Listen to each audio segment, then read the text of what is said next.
Hello everyone. Today, let's talk about a feeling that I think many of you have experienced. The feeling of desperately wanting to improve, whether it's in your work, your studies, or your personal spiritual practice, but somehow feeling like you're just running in circles, or even sliding backward. Today, through a wise conversation, we are going to look at how to break through this predicament and find our true power. It's exactly that feeling. Have you ever made a firm resolution, saying, alright, this time I'm definitely going to build this good habit, or I'm going to be more diligent in my practice, only to find it was just a dream and a passion? Why is it so difficult to maintain the forward momentum? Well, today we are going to deconstruct this problem step by step.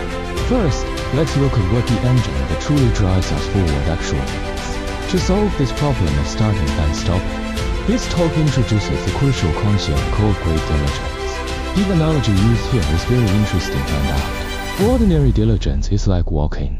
You might walk 2 kilometers, feel exhausted, and rest for 3 days. You'll progress.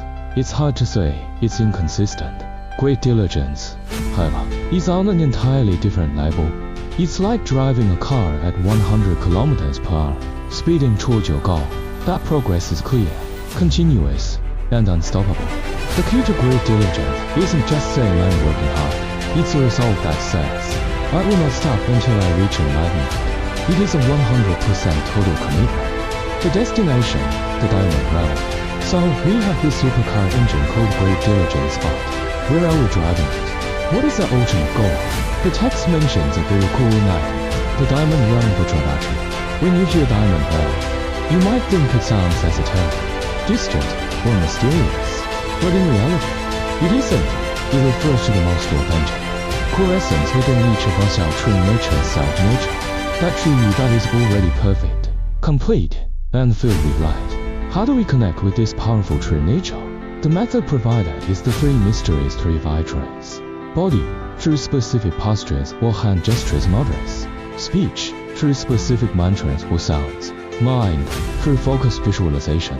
By aligning your body, speech, and mind, you tune yourself to the same frequency as your true nature. The fundamental mistake, mistaking the unreal for real. If we all have such incredible potential within us, what is blocking us? Why can't we feel it? This hits the heart of the problem, a fundamental error almost all of us make every day, mistaking the unreal for the real. This means we take transient, illusory things and treat them as the true self.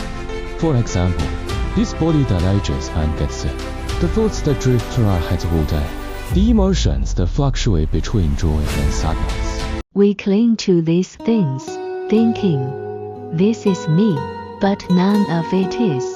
There's a hilarious analogy for this. It's like someone offering you a hot, delicious meat bun full of rich filling representing our perfect true nature.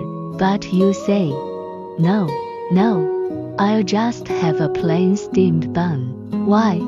Just because you're used to the plain one. We would rather stick to our habitual, limited selves than taste the richer, truer version of who we are. The accumulation of dust. This habit of clinging to the false self is like dust and grime. Layer by layer, it covers our naturally brilliant true nature. This is the dust mentioned in our title. Most importantly, where does this dust come from? We create it ourselves. The chaotic thoughts in our heads are dust. Our attachment to emotions is grime. It extends further. Eating the wrong things makes the body sick.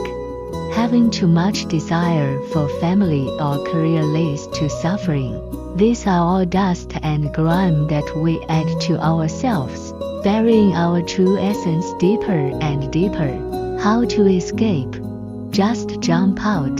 We've essentially trapped ourselves in a prison of our own making. So, how do we get out? How do we deal with being buried alive by the dust of our own minds? The answer might seem too simple, yet it is profound. Just jump out. You don't need to analyze the chemical composition of the dust. You don't need a shovel to dig it out slowly. The most critical step is to stop creating it. When you stop paying attention to those thoughts and stop clutching those emotions, you are no longer in that pile of dust. You have jumped out. There is a classic saying, leap beyond the triple realm. Exist outside the 5 elements. This sounds mystical, but it simply means jumping out of the habitual cycle of thoughts and emotional reactions. Imagine your life is a play. Stop being the actor on stage crying their eyes out. Choose to stand to the side as an observer, watching quietly. When you do that, you have already jumped out and returned to your naturally vast and free true nature. Summary of the journey. Let's recap the core points of today's journey. Why do we fluctuate? Because we mistake the unreal for the real. How do we achieve unstoppable change? We need great diligence. What is our destination? Remember our diamond realm, our true nature is already perfect and vast. Who built the prison? The dust that traps us is entirely our own creation. The most beautiful part of all this, the door to that prison was never locked from the outside. The door has been open the entire time. The power of liberation is entirely in your hands, right here and now. A final thought for you, in your life right now. What kind of dust are you creating for yourself?